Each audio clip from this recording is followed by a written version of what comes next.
The second thing that is really transforming in our society is we're beginning to see the end of what I call the Noah's Ark society, the couples society. I mean, we were always the most primary social structure in our country has always been couples. That's the way we've built a lot of our products and services and government programs and healthcare and what have you, all built around this primary unit of the couple. Well, that's just not so anymore. It's really beginning to shift.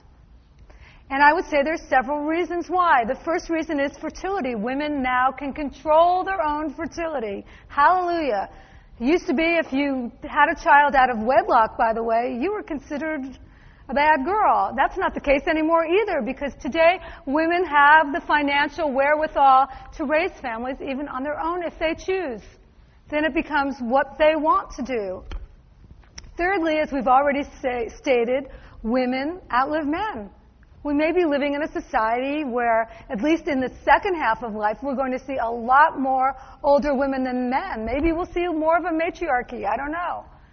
Who knows what will happen? We just know that we will see this shift. And we see it beginning to impact things in kind of humorous ways already. For instance, I don't know how many of you have ever been on a cruise, but on certain cruise lines that really target the older segment of the population, they have a whole new employee. It's called an ambassador. And these ambassadors are generally men over the age of 75. And their job is to entertain the women on the boat, to dance with them, to show them a good time. Sounds a little familiar, doesn't it? Talk about a little bit of a shift. The guys are digging on this one. Arnie wants me to go away with him on a cruise to the Bahamas. Oh, and you're upset because he wants you to pay your own way? I'm upset because we'll be all alone in the middle of the ocean on a ship in a stateroom with a bed. Oh, I don't know what to do. I haven't been with a man in that special way since Charlie died. Get out of here. It's true. Charlie was the only lover I ever had, and my first time was on our wedding night. Get out of here. Oh, back off, Blanche. Not all of us are classified by the Navy as a friendly port.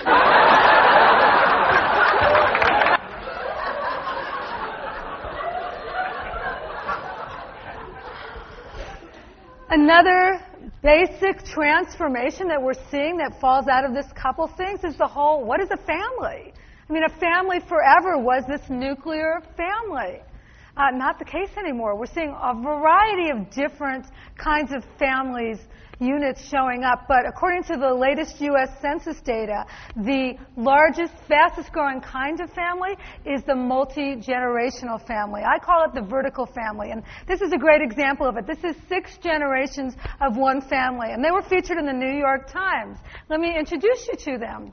The matriarch is Sarah Knaus. She is 118 years old.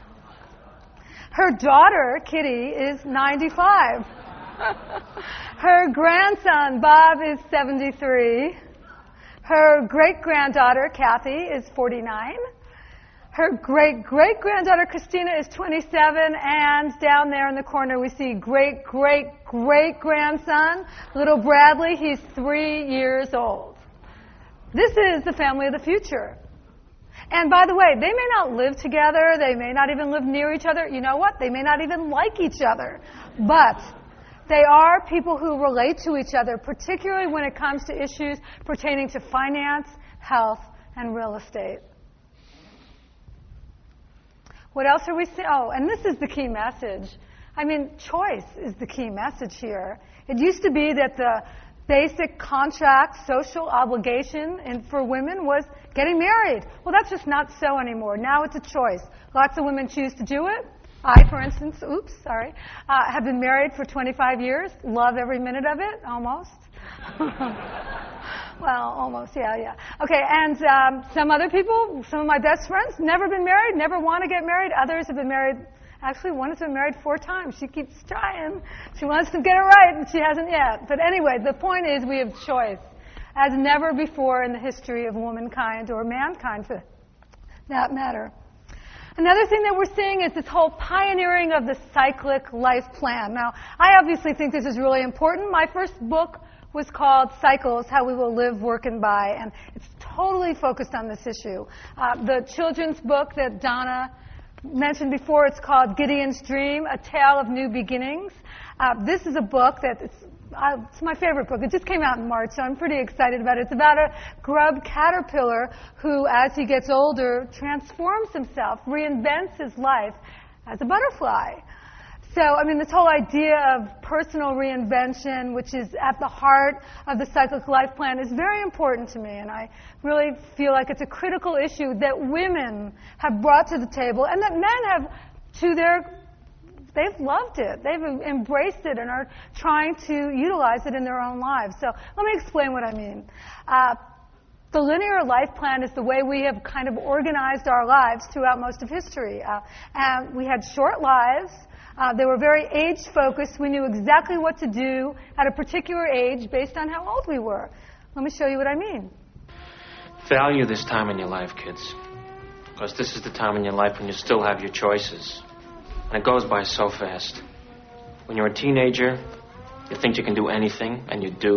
Your 20s are a blur. 30s, you raise your family, you make a little money, and you think to yourself, what happened to my 20s? 40s, you grow a little pot belly, you grow another chin. The music starts to get too loud. One of your old girlfriends from high school becomes a grandmother. 50s, you have a minor surgery. You'll call it a procedure, but it's a surgery. 60s, you'll have a major surgery. The music is still loud, but it doesn't matter because you can't hear it anyway. 70s, you and the wife retire to Fort Lauderdale. Start eating dinner at 2 o'clock in the afternoon. You have lunch around 10, breakfast the night before. Spend most of your time wandering around malls looking for the ultimate soft yogurt and muttering, how come the kids don't call? How come the kids don't call? The 80s, you'll have a major stroke. You end up babbling to some Jamaican nurse who your wife can't stand, but who you call Mama. Any questions?